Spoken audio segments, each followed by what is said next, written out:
Hello friends, welcome back to my channel once again. आज का video होने वाला है 1 year of experience with this Royal Enfield Meteor. तो मुझे इसको लेके लगभग 1 साल हो गया आज।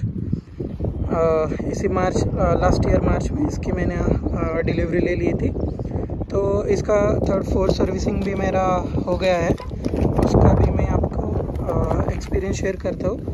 और इस वीडियो में हम डिस्कस करेंगे कि क्या मुझे प्रोज मीटियोर के लगे, कॉन्स, और अगर आप ये गाड़ी कंसिडर कर रहे हो तो किन किन चीज़ों का आपको ध्यान रखना चाहिए, इस बारे में हम डिस्कस करेंगे। एक्चुअली ये वीडियो थोड़ा लंबा भी हो सकता है, sorry about the wind noise.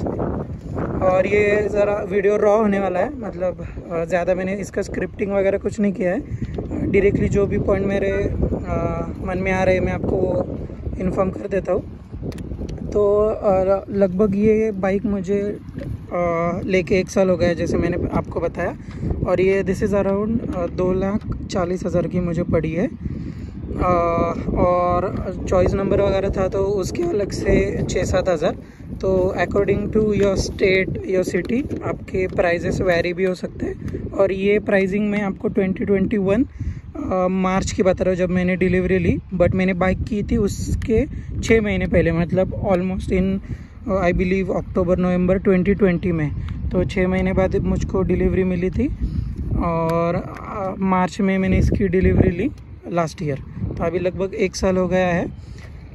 तो मेरा एक्सपीरियंस मैं आपके साथ शेयर करना चाहता हूँ कि इसको लेके मेरे बहुत ज़्यादा प्रोज है। निगेटिव सिर्फ 1 या 2 ही है, बट उतने चलते हैं। कोई बाइक परफेक्ट नहीं होती।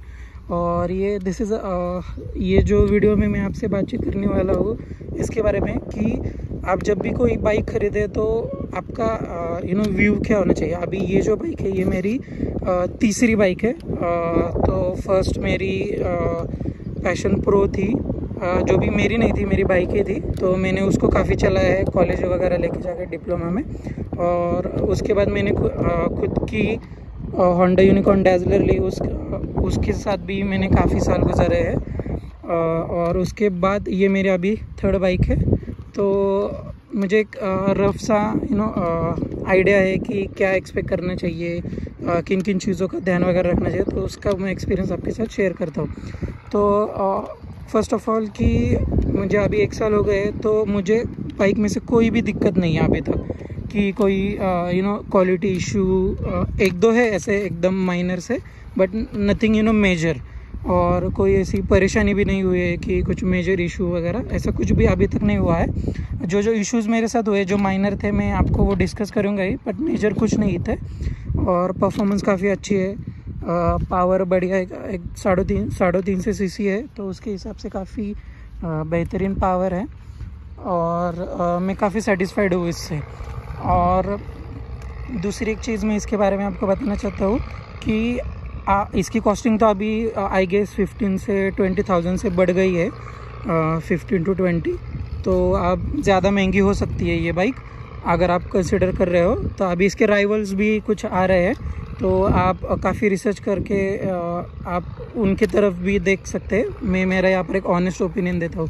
और आप कहाँ पैसे सेव कर सकते हैं, क्या मेंटेनेंस में आपको क्या ध्यान में रखना है अगर ये आपकी पहली बाइक है, तो ये सब चीज़ें मैं आपको एज ए यूज़र इस वीडियो में शेयर कर देता हूँ। सॉरी, वीडियो थोड़ा लंबा होने वाला है। तो फर्स्ट ऑफ ऑल मैंने ये एक्सेसरीज़ लगवाए हैं, जल्दी से आपको बता देता हूँ। ये विंड राइज़र, इसकी प्राइसिंग मैं डिस्कस नहीं करूँगा एक्सेसरीज़ की, क्योंकि अभी इनकी प्राइसिंग बढ़ गई है। तो मैंने जो प्राइसिंग ली तो वो आपको बता देना कुछ बेनिफिशियल नहीं है। तो टोटल कॉस्टिंग इंक्लूडिंग एक्सेसरीज़ मेरी 2,40,000 के आसपास थी। तो ये मैंने ये विंड स्क्रीन लगवाया है, एयर फ्लाई गार्ड लगवाया है, 2 फुट रेक्स लगवाया है, और ये टूरिंग सीट्स राइडर और पिलियन के लिए, और बैक रेस्ट वगैरह भी लगवाया है। और इसके बाद मैंने एक्सेसरीज़ में 3rd पार्टी, मतलब मार्केट में से क्या गया, इसके अंदर एक LED बल्ब है, जिसकी मैं लाइटिंग आपको दिखा देता हूँ, देख सकते हो। तो ये मैंने एक 3rd पार्टी लगवाया है, नियर अबाउट 1,000 का कुछ तो था। इसका एक यूनिट होता है जिससे आप इसके पैटर्न चेंज कर सकते हो। इसके अब सीट के नीचे मैंने उसको लगाया, नियर 1000 का मिलेगा। और इसके अंदर भी एलईडीज़ है दोनों तरफ, पीछे 2 और आगे 2, मतलब इसके अंदर के बल्ब्स मैंने चेंज किए हैं। सो गाइज़, अभी मैं आपको बताना चाहता हूँ कि लॉन्ग राइड में काफ़ी मुझे कंफर्ट भी इसने दिया है। I am completely satisfied with this. और एक मेजर चेंज, और इन सभी में सबसे महंगे एक्सेसरीज़ मेरी 2 ही है। ये एक मिरर, हैंडल बार मिरर, जिसकी कॉस्टिंग मुझे 5000 पड़ी थी, बट अभी ये 6500 के है। This is the most expensive one. और इसके बाद ये हैंडल बार राइजर्स, तो इसके बारे में मैंने अलग से एक वीडियो आपको बना के दिया है, आप उसको देख सकते हो मेरे चैनल प्लेलिस्ट में। तो ये नियर अबाउट 5000 का मिलता था, पर अभी थर्ड पार्टी अलग अलग है जो बेच रहे हैं, बट ये प्योर एल्यूमिनियम का है। मतलब जैसे स्टेनलेस स्टील का होगा या कुछ आयरन का होगा तो उनकी कॉस्टिंग भी कम हो सकती है इससे, तो आप अल्टरनेट ऑप्शन दे सकते हो। ये वो आपके ऊपर है कि आप बाइक में क्या करना चाहते हो, यू नो। अब बाइक कस्टमाइज़ करने की, एक्सेसरीज लगाने की कोई सीमा नहीं है, आपके शौक के ऊपर है वो। और ये बोबो का हैंडल बार भी मैंने लगवाया है। तो अब इस 1 साल के एक्सपीरियंस में मैं आपको ये और एक चीज़ बताना चाहता हूँ कि इसका कंफर्ट लॉन्ग राइड के लिए अच्छा है, जैसा चाहिए। बट सेकंड थिंग, और कंफर्ट में मैं एक चीज़ ऐड करना चाहता हूँ कि इसके जो सस्पेंशन होने चाहिए थे, जितना कंफर्ट अगर आपने पुरानी वाली 350 अगर चलाई हो, मतलब I am talking about the classic या फिर अपनी बुलेट पुराने वाली, तो उसमें जो गैस चार्ज शॉक अब्जर्वर्स रहते थे, अगर आप उसका एक्सपीरियंस लोगे, और आपको पता है सीट के नीचे भी क्लासिक में वो सस्पेंशन होते थे, तो उस बाइक में काफ़ी वाइब्रेशंस होते थे इंजन की वजह से, बट कंफर्ट रहता था। अगर आप एक बार उसके पीछे पिलियन बैठ के देखें या फिर आप उसको चला के देखें तो उतना कंफर्ट आपको नहीं मिलेगा। बट इसका भी डिज़ाइन उन्होंने, अभी हम कह सकते हैं कि ये कॉस्ट कटिंग भी हो सकता है कि उन्होंने गैस चार्ज शॉक अब्जर्वर्स नहीं दिए, बट वो भी अभी क्रूज़र बाइक है तो इंजीनियर्स भी कुछ ना कुछ सोचते होंगे, या कंपनी कॉस्ट कटिंग के बारे में भी सोचती होगी। हम कम्प्लीटली उनको ब्लेम नहीं कर सकते, पर उन्होंने कुछ सोचा होगा। पर मुझे लगता है कि एज़ पर माई एक्सपीरियंस, जो कि मैंने दोस्तों की चलाई है, तो वो जो शॉक अब्जर्वर थे गैस चार्ज, तो वो काफ़ी बेहतरीन थे, मतलब ज़्यादा कंफर्ट है इसके मुकाबले। तो मैं सोच रहा था कि मैंने यूट्यूब पे वीडियोस भी देखे हैं कि लोग 350 जो है BS6 क्लासिक, तो उसके शॉक अब्जर्वर्स गैस चार्ज वाले यहाँ पर लगा देते हैं, और ज़्यादा कंफर्ट है, वो 2500-3000 के होते। तो मैं उसके बारे में सोच रहा हूँ कि देखते हैं आगे जाके फ्यूचर में उसको हम लगा देंगे। और इसके बाद मैं और एक चीज़ आपको बताना चाहता हूँ कि बाइक तो बेहतरीन है, बट जैसे कि आप YouTube पे वीडियो भी देख सकते हो कि कुछ लोगों को कुछ इश्यूज़ है, टैपिंग साउंड वगैरह आ रहा है, या यहाँ पर क्रैंक का कुछ तो इश्यूज़, मतलब 1-2 इश्यूज़ है। तो वो कैसे, अगर वो 1,00,000, 1.5 लाख, 2 लाख ऐसे यूनिट अगर वो बनाते होंगे, तो there is chances at least 1% bike में कुछ ना कुछ इश्यूज़ होगा। अभी आपके लक के ऊपर है कि आपको कैसे बाइक मिलती है, बट इसमें मुझे कोई भी इशू नहीं था। जो एक इशू मैंने आपके साथ सजेस्ट किया, तो वो ज़रा सा, मतलब ज़्यादा नहीं मैं कह सकता, थोड़ा, हाँ, कि इतना भी सस्पेंशन बेहतरीन नहीं है, बट इट्स ओके। उसकी वजह से मैंने ये बढ़िया टूरिंग सीट्स लगवाई है। और दूसरा जो इश्यूज़ जो मैंने फेस किया था, वो डिलीवरी के टाइम था कि डिलीवरी तो काफ़ी, मतलब आप जानते ही हो कि देरी लगती है, 5 महीने 6 महीने, बट आई गेस अभी सब कुछ नॉर्मल हो रहा है, तो आपको वो जल्दी मिल जाएंगे अगर आप बाइक बुक करते हो। और एक चीज़ जो मुझे डिलीवरी के टाइम मुझे इश्यूज़ हुआ था, वो एक ज़रा इलेक्ट्रिक के साथ इश्यूज़ हुआ था, यहाँ पर ज़रा करंट वगैरह आ रहा था, बट उन्होंने डिलीवरी टाइम ही 4-5 घंटे में उन्होंने वो इशू रिजॉल्व कर दिया था। तो ऐसे एक छोटे आप निकनैक्स कह सकते हो, कुछ भी हो सकते हैं बाइक में, बट नथिंग मेजर।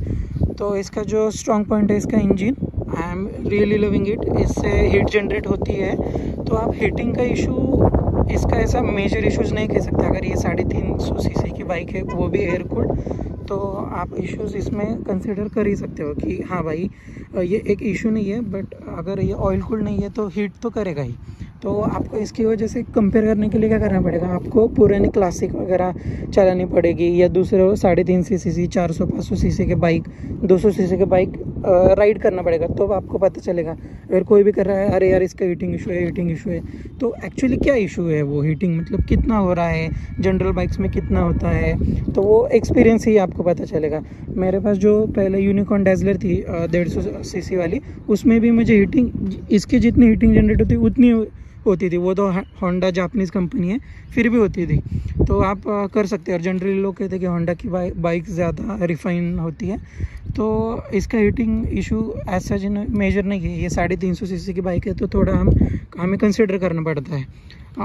अगर आप कोई 1000 सीसी वाली बाइक्स के कुछ यूट्यूबर्स के वीडियो देखो या जिनके पास वो बाइक है, तो उनके 1000 सीसी लेट से हायाबुसा वगैरह, उनका तो हीटिंग इशू पूछो ही मत। मतलब वो इशू नहीं रहता जैसे हम हीटिंग इशू करते हैं। उनकी इतनी कैपेसिटी है तो वो हीट का आउटपुट भी उतना देगी ही ना, तो ये कंसिडर करिए। इसके बारे में काफ़ी सारे मैंने यूट्यूब पे वीडियो देखे, हीटिंग इशू बहुत गर्म होता है यहाँ पर, तो वो कंसिडर करना ही पड़ता है। अभी ये एयर कूल्ड है, ऑयल का भी इन्होंने कुछ तो कहा है, बट यहाँ पर देखिए, आप देख पा रहे हैं यहाँ पर कोई रेडिएटर वगैरह नहीं है, तो थोड़ा आपको ये कंसिडर करना ही पड़ेगा। एज़ पर दिस इज़ मुझे ये लगता है, तो वो इन्फॉर्मेशन मैंने आपके साथ शेयर की। और मैं इसके बारे में कहना चाहता हूँ कि इसका इंजन प्लस पॉइंट है, काफ़ी अच्छा पिकअप, टॉर्क। अगर आपका स्पीड 15-20 भी और आपका गियर थर्ड वगैरह हो तो गाड़ी बंद नहीं पड़ती। काफ़ी बेहतरीन पिकअप भी है। और मुझे जो माइलेज मैं कहता हूँ पर लीटर जो मैंने निकाला था, तो मुझे वो मिला है 38 के। अगर मैं 50-60 के स्पीड से चलाता हूँ तो 38 मैक्स टू मैक्स मुझे मिल जाता है। और कभी कभी बहुत ही अच्छा तरीके से अगर मैं राइड करता हूँ विदाउट एनी इशू, तो 40 तक मैं चला जाता हूँ। ये मेरा रियल टाइम मुझे बाइक का माइलेज पता चला। तो और एक चीज़ मैं कहना चाहता हूँ, दिस इज़ रिगार्डिंग, अगर हाँ आप कॉस्ट सेविंग में मैं आपको ये कहना चाहता हूँ कि आप रॉ बाइक खरीदो। इसका मतलब कि कंपनी से कोई भी एक्सेसरीज़ मतलब उनसे लगवा मत लेना। जो मेजर है, मैं कहना चाहता हूँ कि ये एयर फ्लाई गार्ड, क्योंकि ये इंजन को हमारे प्रोटेक्ट करता है। तो बाहर भी ये मिलते हैं, इससे भी सस्ते वगैरह मिलते हैं, या फिर यही क्वालिटी में अलग भी मिल सकते हैं। बट मैं कहूँगा कि जो चीज़ इंपॉर्टेंट है वो कंपनी से ले लीजिए, क्योंकि ये इंजन को गार्ड करता है, प्लस आपको एक्सीडेंट के वक्त सुरक्षा देगा। तो एटलीस्ट इसको लगवा लीजिए। बाहर फिर देखो, ये 3500 मतलब 3500 का है। अगर बाहर आपको 2000 के अभी मिलता है, बट हमें एश्योरिटी रहती है कि ये रॉयल एनफील्ड से जेन्युइन है, उन्होंने काफ़ी टेस्टिंग वगैरह की होगी, एक अच्छा क्वालिटी का मटेरियल प्रोवाइड करा होगा, तो ये हम कंसिडर कर सकते हैं। तो मैं सजेस्ट करूँगा कि आप सिर्फ यही एक पार्ट उनसे लगवा लीजिए, एक्सेसरीज़ मतलब शोरूम से। और बाकी काफ़ी चीज़ें, मतलब ये वाला टिंटेड फ्लाई स्क्रीन हो गया, ये मिरर्स हो गए। अगर आप साइलेंसर चेंज करवाना चाहते हो तो साइलेंसर्स काफ़ी मार्केट में थर्ड पार्टी अवेलेबल है। ये फुट रेस्ट में काफ़ी सारी चीज़ें अवेलेबल है, इंक्लूडिंग सीट्स भी। आप थर्ड पार्टी काफ़ी बेहतरीन सीट्स इसी क्वालिटी के भी आपको जो मिल सकती है। मतलब हम यहाँ पर कॉम्प्रोमाइज़ कर सकते हैं कि कोई दूसरा चीज़ लगवा सकते हैं। तो ये जो एक्सेसरी जो 30-35 हज़ार की होती है, अगर इसको आप फुल्ली लोडेड कर दोगे तो इसमें आप 10 से 15 हज़ार उसको बचा सकते हैं। और एक मैं चीज़ आपको बताना चाहता हूँ, दिस इज़ रिगार्डिंग सर्विसिंग। अभी मेरा ये 3rd-4th I am not remembering correctly, but 4 service I guess. तो एक बार ये ज़रा आप देख लीजिए, तो मुझे टोटल कॉस्टिंग सर्विसिंग का पड़ा है, अगर आप देख पा रहे हो तो 2047, ओके, ऑलमोस्ट अराउंड फिगर 48। सो 2048 रुपये मेरी सर्विसिंग हो गई। तो मैं इसमें बताना चाहता हूँ कि आप क्या क्या चीज़ें सेव कर सकते हैं। तो अगर आप यहाँ पर देख रहे हो ये चेन ल्यूब क्लीनर किट, तो इसमें आप काफ़ी अपने पैसे सेव कर सकते हो।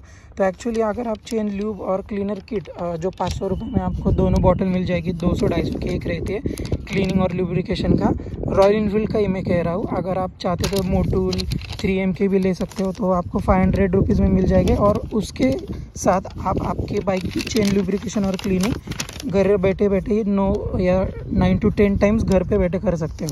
तो ये एक टाइम का उस प्रेस है, वो देखो कितना चार्ज करते हैं, 198, मतलब ऑलमोस्ट 200 रुपीज़। तो ये वर्थ नहीं है, ये आप घर पे आके भी कर सकते हो।